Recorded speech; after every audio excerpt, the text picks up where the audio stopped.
ಅಮ್ಮವ್ರಿಗೆ ಇಷ್ಟೊಂದು ಸಂಕೋಚನ? ಅಲ್ಲ, ಎಲ್ಲ ಒಂದೇ ಮನೆಯವರು ಅಂತ ಆದ್ಮೇಲೆ ಸಂಕೋಚ ಯಾತಕ್ಕೆ? ರಚನಾ, ನಿನ್ ಗಂಡ ನಮ್ಮನೇಲಿ ಮಾತ್ರ ಹೀಗ ಅಥವಾ ಎಲ್ಲಿ ಹೋದ್ರು ಹೀಗೇನಾ? ಅಯ್ಯೋ, ಅವ್ನು ಈ ಥರ ಇಲ್ವೇ ಇಲ್ಲ ಅಮ್ಮ. ಹಾಗೆ ನೋಡಕ್ ಹೋದ್ರೆ ಅವ್ನು ಇಷ್ಟು ದಿವಸ ಓಡಿಸಿದ ಗಾಡಿ ಅವನದಲ್ವಲ್ಲ. ಅವನಿಗೆ ಸಂಕೋಚ ಇದ್ದಿದ್ರೆ ಅವ್ನು ಆ ಗಾಡಿನೂ ಯೂಸ್ ಮಾಡ್ತಿರ್ಲಿಲ್ಲ. ಆದ್ರೆ ಇಲ್ಲಿಗೆ ಬಂದಾಗಿಂದ ಅವನಿಗೆ ಇದು ತನ್ನ ಮನೆ ಅಲ್ಲ ಅಂತ ಅನ್ಸಿರ್ಬೇಕು. ಸೋಫದ ಮೇಲೆ ಕೂಡ ಆರಾಮಾಗಿ ಕೂತ್ಕೊಳ್ಳಲ್ಲ, ಮುಳ್ ಮೇಲೆ ಕೂತಂಗೆ ಆಡ್ತಾನೆ. ಅಲ್ಲ ರಚನಾ, ಈಗ ನಾವೆಲ್ಲ ಒಂದೇ ಮನೇಲಿದ್ದೀವಿ. ಈಗ ಯಾರ ಮಧ್ಯೆನೂ ಮನಸ್ತಾಪ ಇಲ್ಲ. ಈಗ ಅವನು ಗುಂಪಿಗೆ ಸೇರ್ದೇ ಇರೋ ಪದ ಥರ ಇದ್ರೆ ಏನ್ ಚಂದ? ಅಲ್ಲ, ಮೇ ಬಿ ಅಮ್ಮರ್ಗೆ ನಿನ್ನ ಬಗ್ಗೆ ಇನ್ನೂ ಭಯ ಇರಬೇಕು. ರಮೇಶ್, ನಾನೇನು ಹುಲಿನ ಸಿಂಹನ ಭಯ ಪಡೋದಿಕ್ಕೆ? ಅದಕ್ಕಿಂತ ಭಯಂಕರ ಏನೋ? ಏನಿಲ್ಲ, ಅಂದ್ರೆ ನೀನು ಅವನ್ನ ಅಳಿಯ ಅಂತ ಒಪ್ಕೊಂಡು ಇನ್ನೂ ತುಂಬ ದಿನ ಆಗಿಲ್ವಲ್ಲ, ಅವನ ಮನಸ್ಥಿತಿ ಪಾಪ ಇನ್ನೂ ಹಾಗೆ ಇದೆಯೇನೋ. ಆದ್ರೂ ರಮೇಶ್, ನಾವು ಅವನಿಗೆ ಪ್ರೀತಿಯಿಂದ ಕೊಡ್ಸಿರೋ ಗಾಡಿ ಇದು. ತಗೊಂಡು ಹೋಗದೆ ಹಾಗೆ ಹೋಗಿದ್ದಾನೆ. ರಚನಾ, ಅವನು ಬಂದ ತಕ್ಷಣ ನೀನು ಅವನ ಜೊತೆ ಮಾತಾಡ್ಬೇಕು. ನಮ್ಮ ಮನೇಲಿದ್ದು ಅಪರಿಚಿತಂತಾರೆ ಇರೋದು ನನಗೆ ಯಾಕೋ ಸರಿ ಕಾಣಿಸ್ತಾ ಇಲ್ಲ. ಸರಿ ಅಮ್ಮ.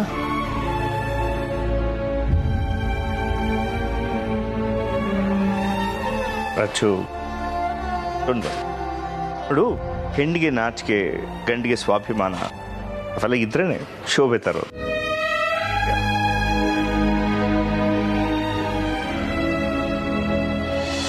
ಹಾಂ, ಇವತ್ತು ಮೀಟ್ ಮಾಡ್ತೀನಿ. ಹಾಂ, ಡೀಲ್ ಬಗ್ಗೆ ಎಲ್ಲ ಎಕ್ಸ್ಪ್ಲೇನ್ ಮಾಡ್ತೀನಿ.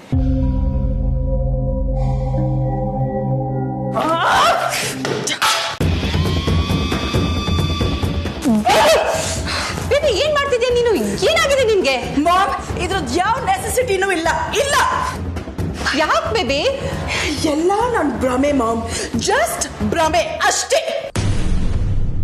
ನಾವ್ ಏನೇನ್ ಎಕ್ಸ್ಪೆಕ್ಟ್ ಮಾಡ್ತೀವೋ ಅದ್ಯಾವುದು ಆಗಲ್ಲ. ಅದಕ್ಕೋಸ್ಕರ ನಾವ್ ಏನೇನ್ ಪ್ಲಾನ್ ಮಾಡ್ತೀವಿ ನೋಡು, ಅದೆಲ್ಲ ಜಸ್ಟ್ ವೇಸ್ಟ್. ಹಾ, ಸರಿಯಾಗಿ ಹೇಳು, ಏನಾಯ್ತು ಅಂತ. ನೀವ್ ಎಷ್ಟೆಲ್ಲ ತಲೆ ಓಡಿಸಿ ನನ್ನ ಎಕ್ಸಾಮ್ಸ್ನ ಕಲ್ಪನಾ ಬರೆಯೋ ಹಾಗೆ ಮಾಡಿದ್ರಲ್ಲ, ಅದೆಲ್ಲ ವೇಸ್ಟ್ ಮಾಮ್. ಎಲ್ಲ ಫ್ಲಾಪ್ ಆಯ್ತು. ಏನಾಯ್ತು? ಎಲ್ಲ ಕೆಸರಿನ ಕಮಲಿಯಿಂದಾನೆ ಮಾಮ್. ಎಕ್ಸಾಮ್ಸ್ ಎಲ್ಲ ಸೂಪರ್ ಆಗುತ್ತೆ ಅಂತ ನಾನ್ ಕಂಡಿದ್ ಕನ್ಸು ನೀರಲ್ಲಿ ಹೋಮ ಆಗೋಯ್ತು ಮಾಮ್. ಅಂದ್ರೆ ಅಂದ್ರೆ ಆ ಕಮಲಿ ಕಲ್ಪನಾನ ಎಕ್ಸಾಮ್ ಬರೆಯಕ್ ಬಿಟ್ಟಿಲ್ಲ ಮಾಮ್. ಅದ್ರ ಬದಲು ಅವಳೇ ಎಕ್ಸಾಮ್ ಬರದ್ಲು.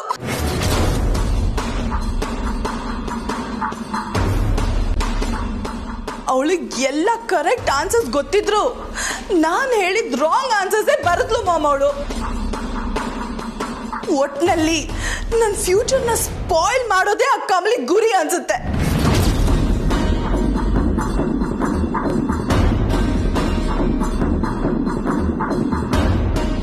ಏನ್ ಮಾಮ್ ನೀವು? ನಿಮ್ ಮಗಳು ಹೊಟ್ಟೆ ಹೊರ್ಕೊಂಡು ಸಾಯ್ತಾ ಇದ್ದಾಳೆ, ಬಟ್ ನೀವು ಆ ಕಮಲಿನ ಡಿಸ್ಟ್ರಾಯ್ ಮಾಡೋದು ಹೆಂಗೆ ಅಂತ ಹೇಳ್ತಾ ಇಲ್ಲ, ರಿಯಾಕ್ಟು ಮಾಡ್ತಾ ಇಲ್ಲ. ಪ್ಲೀಸ್ ಮಾಮ್, ಏನಾದ್ರೂ ಪ್ಲಾನ್ ಮಾಡಿ ಆ ಕಮಲಿಗೆ ಏನಾದ್ರೂ ಮಾಡಿ ಮಾಮ್. ನಾನು ಇದನ್ನ ಎಕ್ಸ್ಪೆಕ್ಟ್ ಮಾಡಿದ್ದೆ.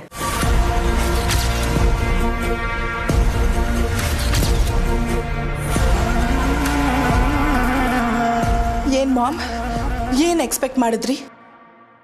ಕಮಲಿ ನಿನ್ನ ಪರವಾಗಿ ಎಕ್ಸಾಮ್ ಬರಿಬೋದು ಅಂತ ನನಗೆ ಗೊತ್ತಿತ್ತು ಬೇಬಿ. ನನಗಿದು ಗೊತ್ತಿರೋ ವಿಚಾರನೇ, ಅದಕ್ಕೆ ನನಗೆ ಸಿಟ್ಟು ಬರ್ತಿಲ್ಲ.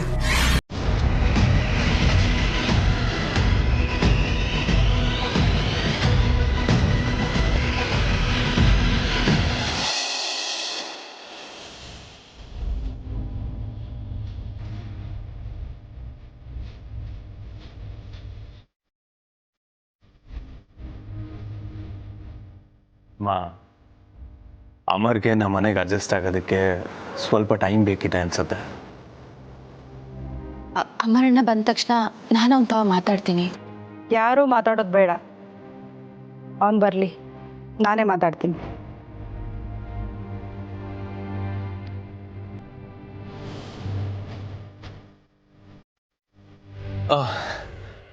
ಎಲ್ಲರೂ ಇಲ್ಲೇ ಇದ್ದೀರಾ? ಒಳ್ಳೇದಾಯ್ತು. ಅತ್ತೆ, ಸ್ವೀಟ್ಸ್ ತಗೊಳ್ಳಿ.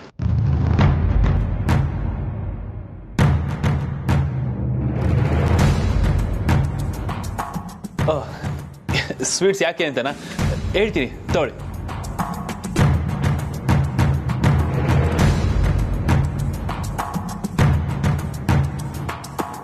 ತಗೊಳ್ಳಿ ಅತ್ತೆ, ಏನಕ್ಕೆ ಅಂತ ಹೇಳ್ತೀನಿ ತಗೊಳ್ಳಿ. ನಿನಗೆ ಗಾಡಿ ಕೊಡಿಸಿದ್ದು ಮನೆ ಮುಂದೆ ನಿಲ್ಸೋಗೋದಿಕ್ಕಲ್ಲ.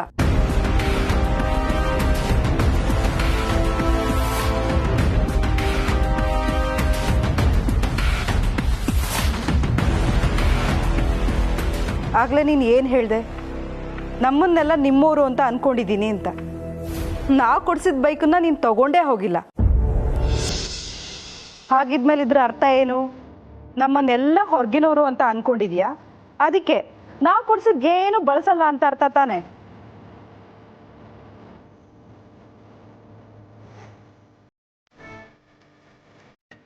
ಅತ್ತೆ ನೀವು ತಪ್ಪು ತಿಳ್ಕೊಂಡಿದ್ದೀರಾ, ಹಾಗೇನಿಲ್ಲ. ಬೈಕ್ ನನಗೆ ಸಖತ್ ಇಷ್ಟ ಆಯಿತು.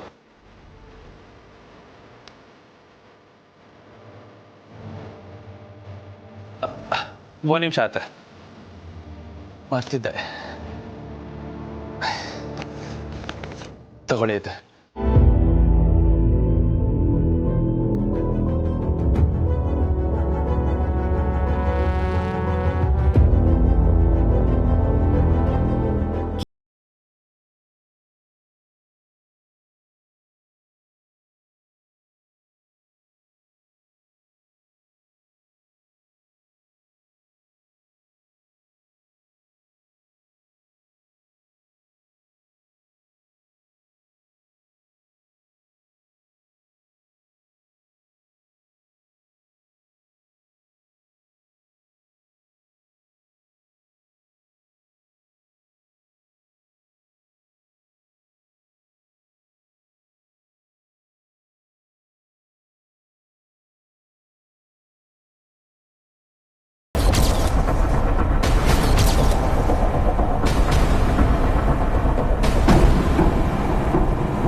ಏನು ಅನ್ಕೊಂಡಿದ್ಯಾ ನೀನು?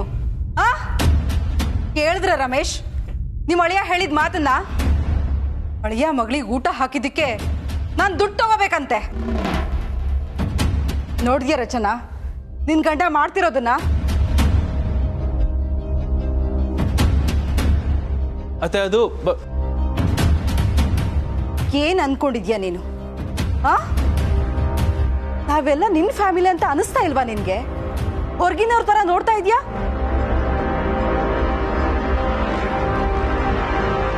ಅಮರ್, ಯಾಕಪ್ಪ?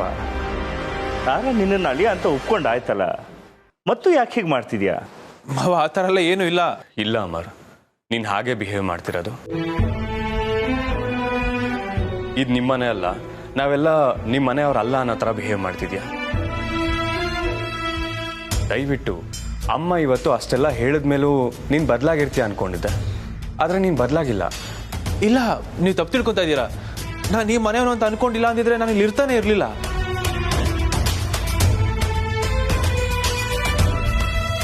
ಮತ್ತೆ ಯಾಕಣ್ಣ ನಿನ್ನ ಸಂಬಳನ ಅತ್ತೆಗೆ ತಗೊಂಬಂದು ಕೊಡ್ತಿದ್ಯಾ? ತಂಗ್ಯವ್ವ ನೀನು ಅಲ್ಲ. ಇಲ್ಲ ಅಣ್ಣ, ನೀನು ನಮ್ಮ ಜೊತೆಗೆಲ್ಲ ಸರಿಯಾಗಿ ಬೆರೀತಾ ಇಲ್ಲ. ಹೌದು ಅಮರ್, ನಾನು ಅದನ್ನು ಗಮನಿಸಿದ್ದೀನಿ. ನೋಡಪ್ಪ, ನಿನಗೆ ನಮ್ಮ ಮನೇಲಿ ಉಸಿರು ಕಟ್ಟ ಹಾಗೆ ಅನ್ನಿಸ್ತಾ ಇದ್ರೆ, ನಮಗಳ ಜೊತೆ ಬೆರೆಯೋದಕ್ಕೆ ಕಷ್ಟ ಆಗ್ತಿದ್ರೆ ದಯವಿಟ್ಟು ಓಪನ್ ಆಗಿ ಹೇಳ್ಕೊಂಬಿಡು.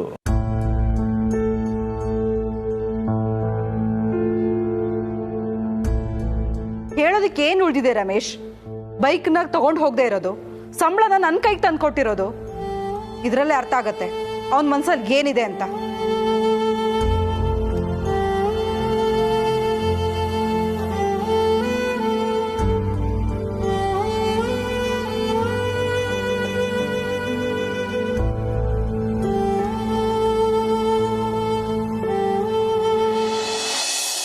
ವಾಟ್? ನೀವ್ ಇದನ್ನ ಎಕ್ಸ್ಪೆಕ್ಟ್ ಮಾಡಿದ್ರ mom? Yes baby. Enough mom. ನನ್ ಮುಂದೆ ಸೋಲ್ ಒಪ್ಕೊಳಕ್ಕಾಗಲ್ಲ ಅಂತ ಏನೇನೋ ಹೇಳ್ಬೇಡಿ ನೀವು. I am already very upset, so please please baby, ನಾವು ಯಾವುದಾದ್ರೂ ಪ್ಲಾನ್ ಮಾಡಿದಾಗ ಪ್ರತಿ ಸಲ ಅದು 100% ಸಕ್ಸಸ್ ಆಗೇ ಆಗುತ್ತೆ ಅಂತ ಹೇಳೋಕ್ಕಾಗಲ್ಲ. ಆಕಾಶ ತುಂಬ ಮೋಡ ಕವ್ದಿದ್ರು ಪ್ರತಿ ಸಲ ಮಳೆ ಬರುತ್ತೆ ಅಂತ ಹೇಳೋಕ್ಕಾಗಲ್ಲ, ಯಾಕಂದ್ರೆ ಗಾಳಿ ಬಂದು ಅದನ್ನ ತಡೆದಿರುತ್ತೆ. ಸೊ ಪ್ಲಾನ್ ಏನ ಮಾತ್ರ ನಂಬ್ಕೊಂಡು ಯಾವತ್ತೂ ಬದುಕಬಾರ್ದು ಬೇಬಿ.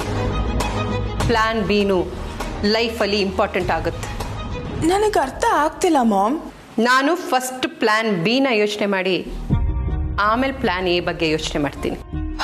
ಓಕೆ, ಈ ಪ್ಲ್ಯಾನ್ ಬಿ ಏನು ಮಾಮ್? ಪ್ಲ್ಯಾನ್ ಎ ಫ್ಲಾಪ್ ಆಗಿದ್ರು ಪ್ಲ್ಯಾನ್ ಬಿ ಮುಖಾಂತರ ನಾವು ಅಂದ್ಕೊಂಡಿದ್ದನ್ನು ನಾವು ಸಾಧಿಸ್ಬೋದು. ಎಕ್ಸಾಮ್ ಯಾರೇ ಬರೆದಿರಲಿ ನೀನು ಒಳ್ಳೆ ಮಾರ್ಕ್ಸ್ ತಗೊಂಡೇ ತಗೋತೀಯ, ಆ್ಯಂಡ್ ಕಮಲಿಗಿಂತ ಜಾಸ್ತಿ ಮಾರ್ಕ್ಸ್ ತಗೋತೀಯ. ಮಾಮ್, ನೀವು ಏನು ಹೇಳ್ತಿದ್ದೀರಾ? ನಂಗೆ ಒಂದು ಅರ್ಥ ಆಗ್ತಿಲ್ಲ. ಅದೇನು ಅಂತ ಬಿಡ್ಸ್ ಹೇಳಿ ಮಾಮ್. ಟೈಮ್ ಬಂದಾಗ ಹೇಳ್ತೀನಿ. ನೋ ಮಾಮ್, ಈಗಲೇ ಅದೇನು ಅಂತ ಹೇಳಿ. ಬೇಬಿ ಪ್ಲೀಸ್, ಹಠ ಮಾಡಬೇಡ. ನಾನು ಎಲ್ಲನೂ ನೀಟಾಗಿ ಪ್ಲ್ಯಾನ್ ಮಾಡಿದ್ದೀನಿ. ನೀನು ಟೆನ್ಷನ್ ಮಾಡ್ಕೋಬೇಡ, ಕೂಲಾಗಿರು. ನೋಡು ಬೇಬಿ, ಯಾವುದೇ ಕಾರಣಕ್ಕೂ ನೀನು ಟೆನ್ಷನ್ ಮಾಡಿಕೊಂಡು ಈ ಥರ ಬ್ಯಾಂಡೇಜ್ನೆಲ್ಲ ಕಿತ್ತು ಹಾಕಬೇಡ. ಯಾರಾದರೂ ಇದನ್ನೆಲ್ಲ ನೋಡಿದ್ರೆ ನಮ್ಮ ಗತಿ ಏನಾಗುತ್ತೆ ಅಂತ ಯೋಚನೆ ಮಾಡಿದ್ಯಾ? ಫಸ್ಟ್ ನೀನು ಈ ಬ್ಯಾಂಡೇಜ್ನ ಹಾಕು, ಆರಾಮಾಗಿ ಕೂತ್ಕೋ, ಆಮೇಲೆ ನಿನಗೆಲ್ಲ ಗೊತ್ತಾಗುತ್ತೆ. ನೋ ಮಾಮ್, ನೀವೀಗ ರಿಲ್ಯಾಕ್ಸ್ ಆಗುವಂತ ಹೇಳ್ತಿದ್ದೀರಾ, ಬಟ್ ನಾಳೆ ಎಕ್ಸಾಮ್ಗೆ ನಾನು ಓದಬೇಕಲ್ವಾ ಮಾಮ್? ಅದು ಹೇಗೆ ರಿಲ್ಯಾಕ್ಸ್ ಆಗಲಿ ನಾನು? ನೀನು ಓದಿ ಕಷ್ಟ ಪಡಬೇಕೋ ಬೇಡೋ ಅಂತ ಇನ್ನು ಸ್ವಲ್ಪ ಹೊತ್ತಲ್ಲೇ ಗೊತ್ತಾಗುತ್ತೆ. ಕೂಲ್.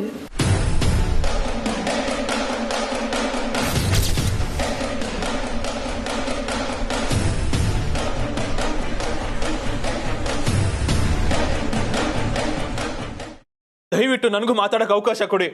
ಏನು ಮಾತಾಡಬೇಕೋ ನೀನು? ನಮ್ಮ ಮನೆಯವರೆಲ್ಲ ನಿಂಗೆ ಇಷ್ಟು ಪ್ರೀತಿ ತೋರಿಸ್ತಿದ್ರು, ನೀನು ಹೊರಗಿನ ಒಂಥರ ನಡ್ಕೊಳ್ಳೋದಕ್ಕೆ ಏನು ಕಾರಣ?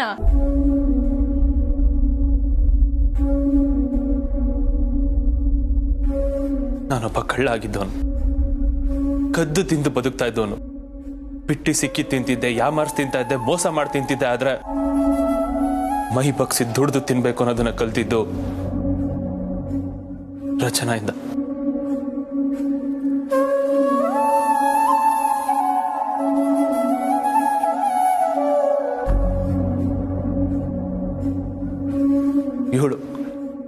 ಇವಳು ಯಾವಾಗ ನನ್ನ ಲೈಫಿಗೆ ಬಂದ್ಲೋ ನನ್ನ ವ್ಯಕ್ತಿತ್ವನೇ ಬದಲಾಗೋಯ್ತು. ಕಳ್ತನನೇ ಜೀವನ ಅನ್ಕೊಂಡಿದ್ದೆ ನಾನು. ಅಂತವನು ಇವತ್ತು ದಿನಕ್ಕೆ 3-4 ತರದ ಕೆಲಸ ಮಾಡಿ ನ್ಯಾಯವಾಗಿ ದುಡ್ದು ಬದುಕ್ತಾ ಇದ್ದೀನಿ ಅಂದ್ರೆ ಅದಕ್ಕೆ ಕಾರಣ ನಿಮ್ಮ ಮಗಳು.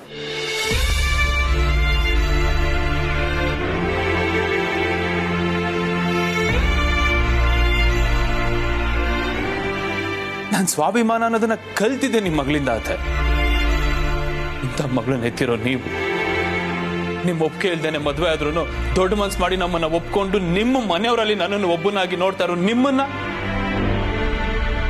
ಹಿಂಗತ್ತೆ ನಾನು ಹೊರಗಿನವರು ಅನ್ಕೋತೀನಿ. ನೀವೆಲ್ಲರೂ ನನ್ನವರು. ಆದ್ರೆ ನೀವು ಕೊಟ್ಟಿರೋ ವಸ್ತುಗಳನ್ನು ಬಳಸಕ್ ಮಾತ್ರ ನನಗೆ ಮನ್ಸಾಗ್ತಿಲ್ಲ. ಯಾಕಂದ್ರೆ ಅದೇ ಪ್ರತಿಯೊಂದು ಹೆಣ್ಣಿಗೂ ತನ್ನ ಗಂಡ ಸ್ವಾಭಿಮಾನಿ ಆಗಿರ್ಬೇಕು ಅಂತ ಆಸೆ ಇರುತ್ತೆ. ಸ್ವಂತ ದುಡಿಮೆಯಿಂದ ನಾನು ಅವತ್ತು ನನ್ನ ಹೆಂಡತಿಗೆ ಒಂದು ಮೊಳ ಹೂ ತಂದು ಕೊಟ್ಟೆ. ಅವತ್ತು ಅವಳು ಅದರಲ್ಲಿ ಸ್ವರ್ಗನೇ ಕಂಡಷ್ಟು ಖುಷಿ ಪಟ್ಲು. ನಾನು ನನ್ನ ಕಣ್ಣಾರ ನೋಡಿದ್ದೀನಿ. ಅದಕ್ಕೆ ಆ ಒಂದು ಕಾರಣಕ್ಕೆ ನನ್ನ ಸ್ವಂತ ದುಡಿಮೆಯಿಂದ ಎಲ್ಲಾನು ತಗೋಬೇಕು ಅಂತ ಅನಿಸ್ತೇ ಹೊರತು ನಿಮ್ಮನ್ನ ಹೊರಗ್ನವರಾಗಿ ನೋಡ್ತಾ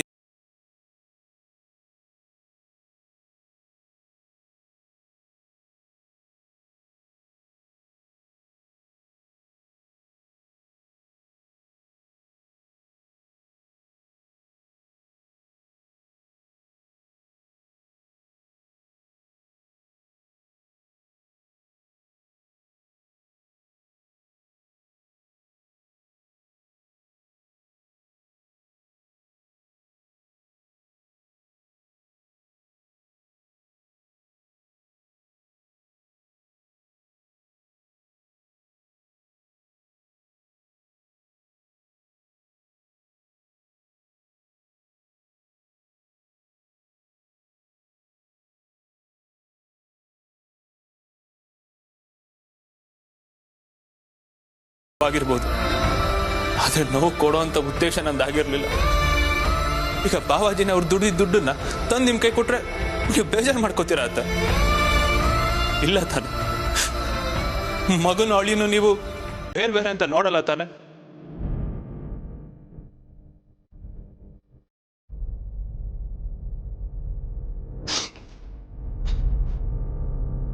ನಾನು ಸಂಬಳ ತಂದ್ಕೊಟ್ಟಿದ್ದು ಅತ್ತೆಗಲ್ಲ.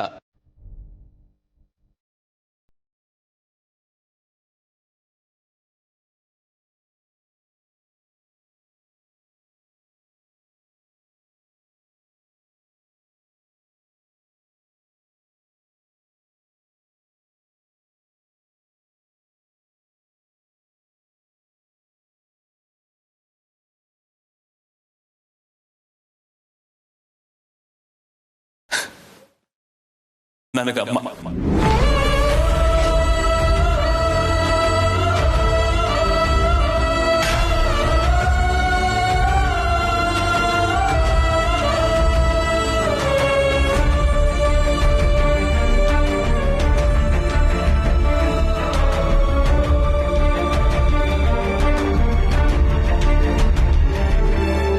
ಅಮರ್, ಸಾರಿಪ್ಪ, ನಾವೆಲ್ಲ ನಿನ್ನ ತಪ್ಪು ತಿಳ್ಕೊಂಡ್ಬಿಟ್ಟಿದ್ವಿ. ಚಚೆ ಮಾವ, ಏನ್ ಮಾತು ಮಾತಾಡ್ತೀರಾ? ನಿಮಗೆಲ್ಲ ನೋವು ಕೊಟ್ಟಿರೋದು ನಾನು ಸಾರಿ ಕೇಳಬೇಕು. ದಯವಿಟ್ಟು ನನ್ನ ಕ್ಷಮಿಸ್ಬಿಡಿ.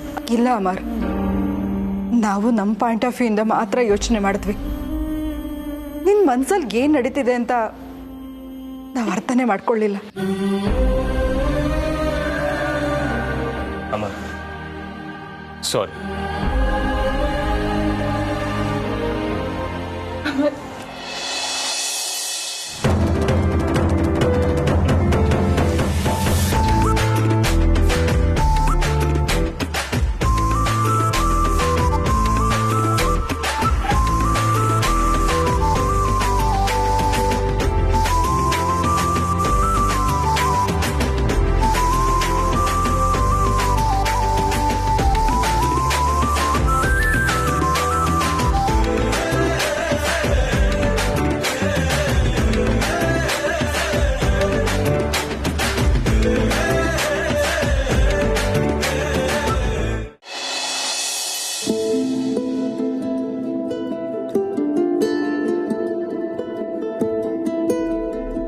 ಏನ್ ಸರಿ ಯೋಚನೆ ಮಾಡ್ತಿದ್ದೀರಾ?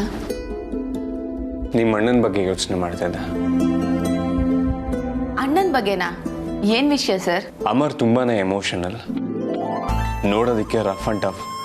ಅವನ ಮಾತು ತುಂಬಾ ಒರ್ಟು, ಆದ್ರೆ ಅವನ ಮನಸ್ಸು ತುಂಬಾನೇ ಮೃದು. ಮಾತಾಡ್ತಾ ಮಾತಾಡ್ತಾ ಅತ್ತೆ ಬಿಟ್ಟ. ಅವನ್ ತುಂಬಾನೇ ಮುಗ್ಧ ಸರ್. ಅವನ ಮನ್ಸು ಮಗು ತರ. ಒಂದಂತೂ ನಿಜ ಕಮಲಿಯವರ, ಅಮರ್ ರಚನನ್ನ ತುಂಬಾನೇ ಪ್ರೀತಿ ಮಾಡ್ತಾನೆ. ನಾನೇ ರಚನಂಗೆ ಗಂಡು ಹುಡುಕಿದ್ರು ಈ ತರ ಹುಡುಗ ಸಿಗ್ತಿರ್ಲಿಲ್ಲ ಅನ್ಸುತ್ತೆ. ಅವರಿಬ್ರು ಮದುವೆನ ನಾನು ಅಪೋಸ್ ಮಾಡಿದೆ ಅಂತ ಈಗ ಒಂಥರ ಫೀಲ್ ಆಗ್ತದ. ಇದಕ್ಕೆ ಅಲ್ವಾ ಸರ್ ಈ ಶ್ರೀಮಂತಿಕೆ, ಆಸ್ತಿ, ವಿದ್ಯೆ, ಅಂತಸ್ತು ಇದ್ಯಾವುದು ಲೆಕ್ಕಕ್ಕೆ ಬರಲ್ಲ ಅಂತ ಹೇಳೋದು. ಇದೆಲ್ಲ ಇರೋ ಹುಡುಗನ ಹುಡುಕಿದ್ರುವೆ ರಚನಾ ಇಷ್ಟೊಂದು ಖುಷಿಯಾಗಿರ್ತಿರ್ಲಿಲ್ಲ. ಪ್ರೀತಿ ಮುಂದೆ ಇದ್ಯಾವುದು ಲೆಕ್ಕಕ್ಕೆ ಬರಲ್ಲ ಅಲ್ವಾ ಸರ್? ಅವಳನ್ನ ಇಷ್ಟೊಂದು ಪ್ರೀತಿಸೋ ಹುಡುಗ ಸಿಕ್ಕಿರೋದಕ್ಕೆಯ ಅವಳು ಇವಾಗ ನಗ್ನಾಗ್ತಾ ಇರೋದು. ಎಸ್ ಕಮಲಿ ಅವರೇ, ನನ್ನ ತಂಗಿ ಜೀವನ ಚೆನ್ನಾಗಿದೆ, ನಾನು ಖುಷಿಯಾಗಿದ್ದೀನಿ. ನಿಮ್ಮಣ್ಣ ತುಂಬಾನೇ ಒಳ್ಳೆಯವನು. ಏನ್ ಸರ್ ನೀವು ಆಟೋತಿಂದ ನಿಮ್ಮ ಅಣ್ಣ ಅಂತ ಹೇಳ್ತಿದ್ದೀರಾ? ಅವನು ನಮ್ಮ ಅಣ್ಣ ಮಾತ್ರ ಅಲ್ಲ, ಮತ್ತೆ ನಿಮ್ಮ ಹೆಂಡತಿಗೆ ಅಣ್ಣ ಕೂಡ. ನಾನು ಅದನ್ನೇ ಅಲ್ವಾ ಹೇಳಿದ್ದು. ಸರ್ ಅಷ್ಟೇ ಅಲ್ಲ, ಅವನು ನಿಮ್ಮ ತಂಗಿಗೆ ಗಂಡ ಕೂಡ. ಹಂಗಂದ್ಮೇಲೆ ನೀವು ಅವನ್ನ ಏನಂತ ಕರಿಬೇಕು ಹೇಳಿ? ಏನಂತ ಕರಿಬೇಕು? ನಮ್ ಕಡೆ ಲಕ್ಷಣವಾಗಿ ಬಾವ ಅಂತ ಕರೀತಾರೆ. ಓ ಸರ್ ನೀವು ನಮ್ಮ ಅಣ್ಣನ್ನ ಬಾವ ಅಂತಾನೆ ಕರೀರಿ, ಚೆಂದಾಗಿರ್ತೈತೆ. ಸರಿ, ನೆಕ್ಸ್ಟ್ ಟೈಮಿಂದ ಕರಿತೀನಿ. ಗುಡ್ ನೈಟ್, ಮಲ್ಕೋ. ಸರ್ ಸರ್ ಸರ್ ಅದೆಲ್ಲ ನಂಗೆ ಗೊತ್ತಿಲ್ಲ, ನೀವು ಇವಾಗ್ಲೇ ಕರಿಬೇಕು. ಇವಾಗ್ಲಾ? ನೋಡಿ ಸರ್, ಅಮರಣ್ಣನ ಮ್ಯಾಕೆ ನಿಮ್ಗೆ ಮೊದಲು ಒಳ್ಳೆ ಅಭಿಪ್ರಾಯ ಇರಲಿಲ್ಲ. ಅವನ ಮುಖ ನೋಡಿದ್ರೇನೆ ಕೋಪ ಮಾಡ್ಕೊತಿದ್ರಿ. ಆದ್ರೆ ಇವಾಗ ಹಂಗಲ್ಲ, ಅವನ ಒಳ್ಳೆ ಗುಣಗಳೆಲ್ಲ ನಿಮಗೆ ಗೊತ್ತಾಗೈತೆ. ಆದ್ರೆ ಮನ್ಸ್ ಬಿಚ್ಚಿ ಮಾತಾಡೋದಕ್ಕೆ ಮುಜುಗರ. ಹೌದು ಅಲ್ವೋ? ಮತ್ತೆ ಇದನ್ನೆಲ್ಲ ನನ್ನ ಮುಂದೆ ಹೇಳಿ ಏನು ಪ್ರಯೋಜನ ಇಲ್ಲ. ಯಾರ ಮುಂದೆ ಹೇಳ್ಬೇಕೋ ಅವ್ರ ಮುಂದೆನೆ ಹೇಳಿ. ಹೋಗಿ ಸರ್, ಅಮರಣ್ಣನ್ ತವ ಇದನ್ನೆಲ್ಲ ಹೇಳಿದ್ರೆ ಅವನಿಗೂ ಸ್ಯಾನೆ ಖುಷಿ ಆಯ್ತೈತೆ, ನಿಮ್ಗೂ ಮನ್ಸು ಹಗುರ ಆಯ್ತೈತೆ. ಹೇಳ್ತೀನಿ ಕಮಲಿ ಅವರೇ, ಆದರೆ ಇಷ್ಟು ರಾತ್ರಿ ಹೋಗಿ ಹೇಳೋದು ಆಡ್ ಅನ್ಸುತ್ತೆ. ಸರ್, ಆಡು ಇಲ್ಲ ಕುರಿನೂ ಇಲ್ಲ. ನೋಡಿ ಸರ್, ಕೆಟ್ಟದನ್ನ ಯಾವತ್ತೂ ಹೇಳ್ಬಾರ್ದು. ಹೇಳಲೇಬೇಕು ಅಂತ ಪರಿಸ್ಥಿತಿ ಬಂದಾಗ ಆದಷ್ಟು ತಡವಾಗೇ ಹೇಳ್ಬೇಕು. ಆದ್ರೆ ಒಳ್ಳೇದನ್ನ ಹೇಳ್ಬೇಕಾದ್ರೆ ಹಂಗಲ್ಲ, ಅನ್ಸಿದ ತಕ್ಷಣ ಹೇಳ್ಬಿಡ್ಬೇಕು. ಜೊತೆಲಿ ಸರ್, ಹೋಗಿ. ಅಯ್ಯೋ ಸರ್, ಇನ್ನು ಏನ್ ಯೋಚನೆ ಮಾಡ್ತಿದ್ದೀರಾ? ಜೊತೆಲಿ ಮ್ಯಾಕೆ ಹೋಗಿ, ಅಮರಣ್ಣನ್ ತವ ಹೋಗಿ ಬಾವ ಅಂತ ಕರ್ಬಿಟ್ ಬನ್ನಿ. ಅಲ್ಲ ಕಮಲಿ,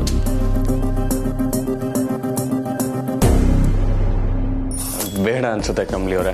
ಪಾಪ ಅವ್ರು ಮಲಗಿರ್ತಾರೆ, ನಾನು ಯಾಕೆ ಸುಮ್ಮನೆ ಡಿಸ್ಟರ್ಬ್ ಮಾಡೋದು? ಅಯ್ಯೋ ಸರ್, ಅಮರಣ್ಣ ಇಷ್ಟು ಬೇಗ ಮನೆ ಕಳಕಿಲ್ಲ. ನೀವು ಹೋಗಿ ಹೋಗಿ ಸರ್. You sure? ಹೋಗಿ.